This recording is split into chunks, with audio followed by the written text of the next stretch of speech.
పొంగనూరు భవన నిర్మాణ కార్మిక సంఘం తరపు నుంచి తెలియజేయడం ఏమనగా, మనకు ఇంతకు మునుపు బంగ్లాలో మీటింగ్ పెట్టినప్పుడు మన కార్లు రెన్యూవల్ చేస్తారు, కొత్త కారు రెన్యూవల్ చేస్తామని చెప్పినారు. మనము దాదాపుగా 5-6 సంవత్సరాల నుంచి కూడా ఈ సంఘం ఏర్పాటు చేసినాము.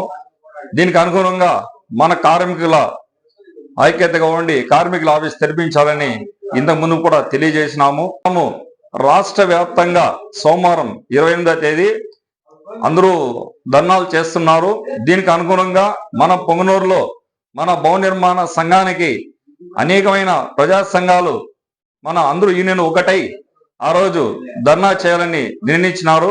కాబట్టి పొంగనూరులో ఉన్న ప్రతి భవన నిర్మాణ కార్మికులు, అంటే నిర్మాణ చాలా మంది మేస్త్రీలు కాదు, ఒక భవనానికి సంబంధించిన 33 వర్గాల అందరూ కూడా హాజరై ఈ ధర్నాన్ని జయప్రదం చేసి మనమంతా తర్వాత ఎంఆర్ఓఎస్కి వెళ్ళి అక్కడ వినతి పత్రం సమర్పించి ఆ వెంటనే అందరూ కూడా కలిసి మనం లేబర్స్కి వెళ్ళి ఆ రోజు కొత్త కార్లు అయితేనేమి, పాత కారు రెన్యూవల్ చేసుకున్న వాళ్ళు అయితేనేమి అందరూ కలిసి మన లేబర్ ఇన్స్పెక్టర్ కలిసి మన సమస్యలను పరిశీలన కోరుతూ ఈ కారుల్ని వెంటనే రెన్యూవల్ చేయాలని కోరడమైనది.